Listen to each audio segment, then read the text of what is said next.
अब हम बात करेंगे जो सेल का स्ट्रक्चर है, स्ट्रक्चर ऑफ द सेल के बारे में हम बात करेंगे। तो हमने पहले भी बताया था कि सेल वॉल होती है, मोस्ट ऑफ द सेल में सेल वॉल होती है, बहुतों में नहीं होती है।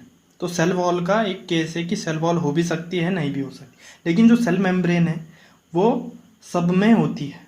तो सेल मेम्ब्रेन तो इम्पॉर्टेंट है, ये सब में होगी, चाहे प्लांट हो, एनिमल हो, सब हो। तो स्ट्रक्चर ऑफ द सेल में सबसे पहला आता है सेल वॉल, फिर होता है सेल मेम्ब्रेन, फिर आते हैं सेल ऑर्गेनेल्स जो उसके अंदर क्या होते हैं, अरेंज्ड रहते हैं। जो हमने जो पिछले टॉपिक में फ्लूइड पढ़ा था साइटोप्लाज्म, तो उसी के अंदर ही जो most of the cell organelles होते हैं ये अरेंज रहते हैं, जैसे nucleolus, endoplasmic reticulum, Golgi bodies और एक्सेट्रा, बहुत सारे। तो हम शुरुआत करते हैं आज सेल वॉल से। तो जो सेल वॉल होती है ये प्रेजेंट होती है ओनली इन प्लांट। एनिमल्स में सेल वॉल प्रेजेंट नहीं होती है, तो it is only present in plants. और जैसे जो फंजाई होता है, जो बैक्टीरिया होता है, इनमें भी प्रेजेंट होती है। तो एनिमल और प्लांट में एक तो डिफरेंस हो गया सेल वॉल का।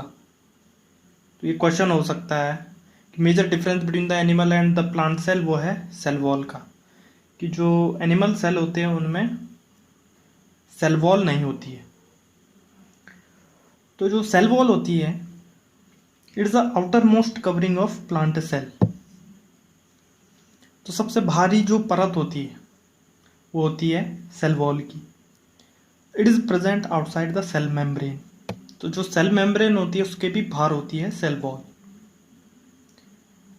जो प्लांट सेल वॉल होती है it is made up of cellulose, hemicellulose, pectin and long fibre of the carbohydrate. तो इन चीज़ों से मिलके बनी होती है प्लांट सेल। तो मोस्टली जो क्वेश्चन आता है कि plant cell is composed of, तो उसमें ज़्यादातर ऑप्शन दिया होता है सेल्यूलोज, तो हम आंसर सेल्यूलोज लगा देते हैं। अब जैसे कुछ जो जैसे फंजाई है, तो जो उसका सेल होता है that is made up of, उसकी जो सेल वॉल होती है वो चिटिन से मिलके बनी होती है। ऐसी जैसे बैक्टीरिया की सेल वॉल है वो बनी होती है बाय द मटेरियल पेप्टिडोग्लाइकेन, उससे मिलके बनी होती है जो बैक्टीरिया की सेल वॉल होती है। तो सेल वॉल होती है ये सबसे भारी परत है, ये हम पढ़ चुके हैं, लेकिन it is a non living part of the cell. It is non living part, इसके अंदर कोई भी रिसेप्टर्स नहीं होते, जिंदगी नहीं होती है। It is a non living part of the cell but not an organelle. It is not an organelle, ये ऑर्गेनेल नहीं होता, सेल का ऑर्गन नहीं होता।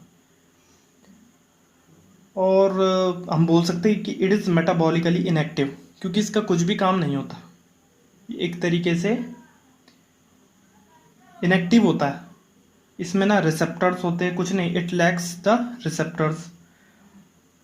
लेकिन सेल वॉल के एक एडवांटेज है कि जो सेल वॉल है इट इज़ इलास्टिक।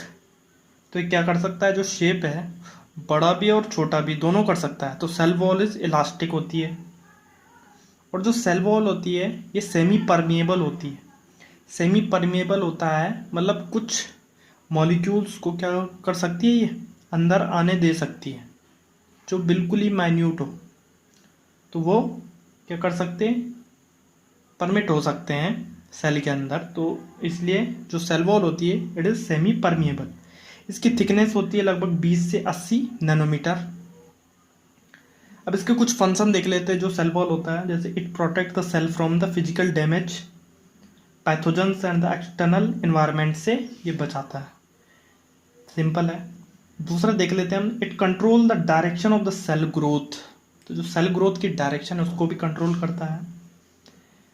फिर तीसरा वही, it provide the strength support shape to the cell. तो मोस्ट ऑफ जो पार्ट्स है सारे ही स्ट्रक्चर, तो सभी लगभग स्ट्रक्चर शेप तो सभी प्रोवाइड करा देते हैं लगभग।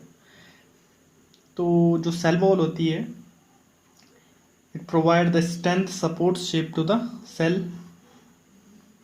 It also perform as a storage unit की तरह भी ये काम करती है सेल वॉल, क्योंकि इसमें क्या चीज़ें स्टोर हो सकती है। अभी हमने कहा था it is made up of the carbohydrate, cellulose, hemicellulose, pectin.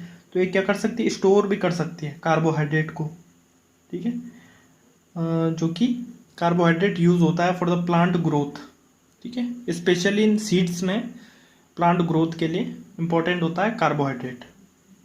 तो ये कुछ फंक्शन होते हैं सेल वॉल के। अब हम बात करते हैं सेल मेम्ब्रेन के बारे में। सेल मेम्ब्रेन को प्लाज्मा मेम्ब्रेन भी कहा जाता है।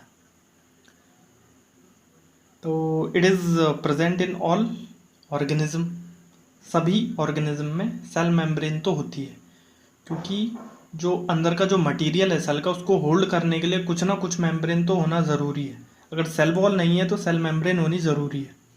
तो इसमें सभी आ जाते हैं, जैसे प्लांट, एनिमल, सब कुछ। It is outermost covering of animal. Cell में तो सबसे भारी जो कवरिंग होती है ये सेल मेम्ब्रेन की होती है, क्योंकि एनिमल में सेल वॉल नहीं पाया जाता। और ये जो सेल मेम्ब्रेन होती है, it is also semi permeable membrane. इसका मतलब स्मॉल मॉलिक्यूल जैसे वाटर और कई माइक्रो मॉलिक्यूल्स वो सेमी इस परमिएबल मेम्ब्रेन के थ्रू सेल में प्रवेश कर सकते हैं, ठीक है। अब जो मेम्ब्रेन होती है, it is mostly made up of lipid and protein, वो अभी हम आगे पढ़ेंगे।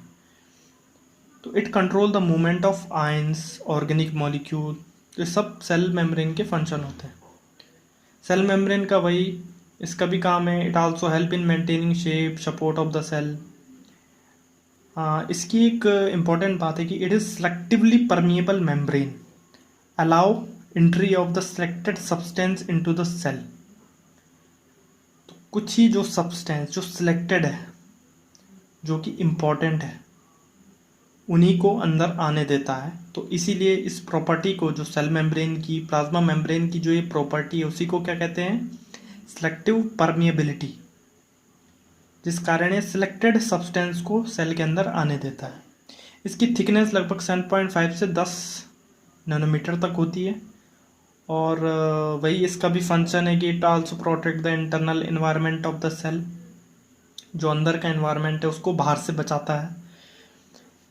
अब जो सेल वॉल था वो हमने पढ़ा था, वो इलास्टिक होती है, लेकिन ये नॉन इलास्टिक होती है। It has a receptors. अब ये लिविंग थिंग है, जो सेल वॉल है वो नॉन लिविंग है। इट इज़ रिसेप्टर, इसमें रिसेप्टर्स होते हैं जो कि क्या कर सकते हैं, रिसीव कर सकते हैं सिग्नल, ठीक है, which can receive the signal, और उसे आगे पहुंचा सकते हैं। तो ये इसका काम होता है, कम्युनिकेशन का भी काम करता है जो हमारा सेल मेम्ब्रेन होता है। और ये सेम थिकनेस की रहती है। हमने अभी कहा कि ये नॉन इलास्टिक होता है, इसलिए ये पूरी अपनी लाइफ सेम थिकनेस की बनी रहती है सेल मेम्ब्रेन। सो आज के लिए हम इतने ही पढ़ेंगे, और अगले पार्ट में हम देखेंगे the structure of the cell membrane, और जो हमारी प्लाज्मा मेम्ब्रेन होती है उसके स्ट्रक्चर के बारे में पढ़ेंगे। तब तक के लिए धन्यवाद, और चैनल को लाइक करें, सब्सक्राइब करें और शेयर करें।